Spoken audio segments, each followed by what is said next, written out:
അസ്സലാമു അലൈക്കും.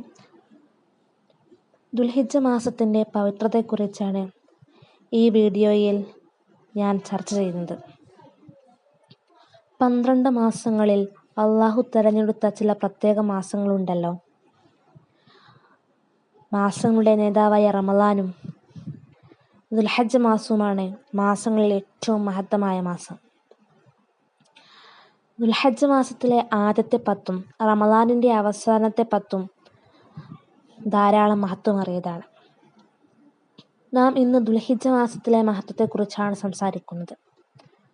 ദുൽഹിജ്ജയുടെ ആദ്യ 10 ദിനങ്ങൾ വളരെ മഹത്വമാർന്നതാണ്. പരിശുദ്ധ ഖുർആനിൽ ഈ മഹത്വത്തെ അള്ളാഹു ഉദ്ഘോഷിക്കുന്നുണ്ട്. 89-ാം അധ്യായമായ സൂറത്തുൽ ഫജ്റിൽ ഈ 10 ദിനങ്ങളെ സത്യം ചെയ്യാനായി അള്ളാഹു ഉപയോഗിച്ചിട്ടുണ്ട്. സൂറത്തുൽ ഹജ്ജിൽ അള്ളാഹു പറയുന്നു, തങ്ങൾക്ക് ഉപകാരപ്രദമായ സ്ഥലങ്ങളിൽ അവർ ഹാജരാകുവാനും അള്ളാഹു കനിഞ്ഞേകിയ കാലുകളെ നിർണിത നാളുകളിൽ അവൻ്റെ പേരുച്ചരിച്ച് ബലിയറുക്കാനും വേണ്ടിയത്രേ അത്. ഈ സൂക്തത്തിൽ പറയപ്പെടുന്ന നിർണിത നാളുകൾ എന്തുകൊണ്ട് ഉദ്ദേശിക്കുന്നത് ദുൽഹിജ്ജ 10 ദിനങ്ങളാണെന്ന് മുഫസ്സിറുകൾ വ്യക്തമാക്കുന്നുണ്ട്. ദുനിയാവിലെ ഏറ്റവും മഹത്വമാർന്ന ദിനങ്ങളാണ് ദുൽഹിജ്ജ 10 ദിനങ്ങൾ എന്ന് നബി സല്ലല്ലാഹു അലൈഹി വസല്ലം പഠിപ്പിക്കുന്നുണ്ട്. ഈ 10 ദിനങ്ങൾക്ക് ഇത്ര വലിയ പദവി ലഭിക്കാനുള്ള കാരണത്തെക്കുറിച്ച് മുഹമ്മദ് ബിൻ ഇബ്രാഹിം സമർഖന്ദി തൻ്റെ തംബീഹുൽ ഗാഫിലീൻ എന്ന ഗ്രന്ഥത്തിൽ വിശദീകരിക്കുന്നത് ഇങ്ങനെയാണ്. ഈ 10 ദിനങ്ങളിൽ സർവ്വ ആരാധനാകർമ്മങ്ങളും ഒരുമിച്ച് കൂടുന്നുണ്ട്. പ്രത്യേക സുന്നത്ത് നമസ്കാരവും സുന്നത്ത് നോമ്പും ഫർളായ ഹജ്ജും ഉംറയും സുന്നത്തായ ഉദ്ഹിയ്യത്തും മറ്റു സ്വതക്കകളും എന്നിവയെല്ലാം ശറഅക്കപ്പെട്ടത് ഈ 10 ദിനങ്ങളിലാണ്. ഇവയിൽ ഏറ്റവും പ്രധാനം പരിശുദ്ധ ഹജ്ജ് കർമ്മമാണ്. ഒരു സത്യവിശ്വാസിക്ക് ജീവിതത്തിൽ ഒരിക്കൽ മാത്രം നിർബന്ധമായ കാര്യമാണ് ഹജ്ജ്. വർഷത്തിൽ ഒരിക്കൽ മാത്രം നടക്കുന്ന ഇസ്ലാമിൻ്റെ 5 സ്തംഭങ്ങളിലൊന്നായ പരിശുദ്ധ ഹജ്ജ് ദുൽഹജ്ജ് മാസത്തിലാകുന്നു. മാസങ്ങളുടെ നേതാവായ പരിശുദ്ധ റമളാന് ഈ പ്രത്യേകതയില്ല. ഉദ്ഹിയ്യത്ത് എന്ന സുന്നത്ത് കർമ്മമാണ് രണ്ടാമത്തെ പ്രധാന ഇബാദത്ത്. ആയിഷ റളിയല്ലാഹു അൻഹ റിപ്പോർട്ട് ചെയ്യുന്ന ഒരു ഹദീസിൽ നബി സല്ലല്ലാഹു അലൈഹി വസല്ലം പറയുന്നുണ്ട്, പെരുന്നാൾ ദിനം രക്തമൊലിപ്പിക്കുന്നതിനേക്കാൾ മഹത്തായ ഒരു കർമ്മവും ഒരു ആദം സന്തതിയും പ്രവർത്തിച്ചിട്ടില്ല. തീർച്ചയായും ബലിമൃഗങ്ങൾ അന്ത്യനാളിൽ കൊമ്പുകളും രോമങ്ങളും കുളമ്പുകളുമായി കടന്നുവരും. ഭൂമിയിൽ പതിക്കുന്നതിന് മുമ്പ് അവയുടെ രക്തത്തിന് അള്ളാഹുവിങ്കൽ വലിയ സ്ഥാനമാണ് ലഭിക്കുക. അതുവഴി ആദം സന്തതികൾക്ക് ഹൃദയശാന്തി ലഭിക്കുകയും ചെയ്യും. തുർമുദി റിപ്പോർട്ട് ചെയ്ത ഹദീസാണിത്.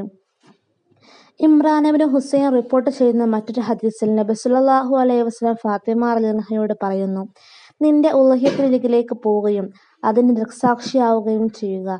കാരണം അതിൽ നിന്നുള്ള ആദ്യ രക്തത്തുള്ളിയോടൊപ്പം നിന്റെ സകല തെറ്റുകളും പൊറുക്കപ്പെടും. പെരുന്നാൾ ദിനം തനിക്കും തൻ്റെ ആശ്രിതർക്കും ആവശ്യമുള്ളതിൽ കവിഞ്ഞുള്ള സമ്പത്ത് ബാക്കിയുണ്ടെങ്കിൽ ബലിയറുക്കണമെന്ന് പണ്ഡിതർ പഠിപ്പിക്കുന്നുണ്ട്. ആട്, മാട്, ഒട്ടകം എന്നിവയാണ് ബലിയറുക്കേണ്ട മൃഗങ്ങൾ. എൻ്റെ സുന്നത്തായ ഉദ്ഹിയ്യത്തിനെ ഞാൻ കരുതുന്നു എന്ന് നിയ്യത്ത് ചെയ്യണം. മൃഗത്തെ വാങ്ങുമ്പോഴോ അറുക്കാൻ കൊണ്ടുവരുമ്പോഴോ നിയ്യത്ത് ചെയ്യാവുന്നതാണ്.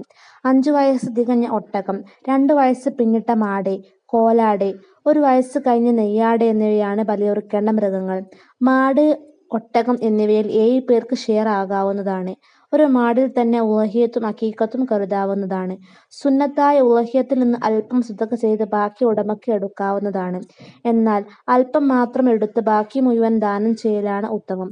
എന്നാൽ നേർച്ചയാക്കിയാൽ ഉദ്ഹിയ്യത്ത് ഫർളായി മാറും. അതുവഴി അല്പം പോലും മാംസം എടുക്കാൻ പാടില്ലാത്തതായി മാറും. ഉദ്ഹിയ്യത്ത് ഉദ്ദേശിക്കുന്നവർക്ക് ദുൽഹിജ്ജ 1 മുതൽ അറവ് നടത്തുന്നതുവരെ നഖം, മുടി എന്നിവ നീക്കാതിരിക്കൽ സുന്നത്താണ്.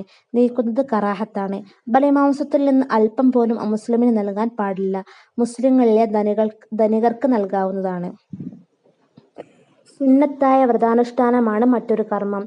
ദുൽഹജ്ജ് 1 മുതൽ 9 വരെയുള്ള ദിവസങ്ങളിൽ നോമ്പനുഷ്ഠിക്കൽ സുന്നത്തും ശേഷമുള്ള 5 ദിവസങ്ങളിൽ നോമ്പനുഷ്ഠിക്കൽ ഹറാമും ആണ്. ദുൽഹിജ്ജ 9 അറഫാ ദിനം. ഹജ്ജിൻ്റെ ഏറ്റവും പ്രധാന കർമ്മമാണിത്. അള്ളാഹു അറഫാ ദിനത്തിൽ ഒന്നാനാകാശത്തേക്ക് ഇറങ്ങി വരുമെന്നും അറഫയിൽ ഒരുമിച്ച് കൂടിയവർക്കെല്ലാം പുറത്തു കൊടുക്കുമെന്നും റസൂൽ സല്ലല്ലാഹു അലൈഹി വസല്ലം പഠിപ്പിക്കുന്നുണ്ട്. ഹജ്ജ് കർമ്മം ചെയ്യാനെത്തിയവരൊഴികെയുള്ള മറ്റുള്ള മുഴുവൻ മുസ്ലിങ്ങൾക്കും ഈ ദിവസം പ്രത്യേക നോമ്പനുഷ്ഠിക്കൽ സുന്നത്തുണ്ട്. കഴിഞ്ഞു പോയതും ഇനി വരാനുള്ളതുമായ 2 വർഷങ്ങളിലെ തെറ്റുകൾ പൊറുക്കപ്പെടുമെന്നതാണ് ഇതിൻ്റെ പ്രതിഫലമായി ഹദീസിൽ വന്നിട്ടുള്ളത്. ഉദ്ഹിയ്യത്തിനോട് ചേർന്ന് നിൽക്കുന്ന ഈ ദിവസങ്ങളിലെ മറ്റൊരു കർമ്മമാണ് തക്ബീർ ചൊല്ലൽ. ബലിമൃഗങ്ങളെ കാണുമ്പോഴെല്ലാം തക്ബീർ ചൊല്ലൽ പ്രത്യേകം സുന്നത്താണ്. ഇതിനു പുറമെ അറഫാ ദിനം സുബ്ഹ് മുതൽ ദുൽഹിജ്ജ 14 അസ്ർ വരെയുള്ള 6 ദിവസങ്ങളിലും തക്ബീർ ചൊല്ലൽ സുന്നത്തുണ്ട്. പെരുന്നാൾ നമസ്കാരമാണ് ഈ കാലത്തെ ശ്രേഷ്ഠവും പ്രത്യേകവുമായ സുന്നത്ത് നിസ്കാരം. 2 റക്അത്ത് പെരുന്നാൾ നിസ്കാരവും ഖുതുബയുമാണ് പെരുന്നാൾ ദിനത്തിലുള്ള പ്രധാന ആരാധന. പുതുവസ്ത്രം ധരിക്കലും സുഗന്ധം ഉപയോഗിക്കലുമെല്ലാം ഈ ദിവസം സുന്നത്ത് തന്നെയാണ്. അല്ലാഹു നമുക്ക് ദുൽഹിജ്ജ മാസം ആരാധനകൾ കൊണ്ട് സമ്പുഷ്ടമാക്കാൻ തൗഫീഖ് നൽകട്ടെ. ആമീൻ. കഴിയുന്നവർ അറഫ നോമ്പ് നോൽക്കാനും ഉളുഹിയ്യത്ത് എന്ന മഹത്തായ കർമ്മം നിർവഹിക്കാനും മറക്കരുത് എന്ന് ഓർമ്മപ്പെടുത്തുന്നു. അസ്സലാമു അലൈക്കും.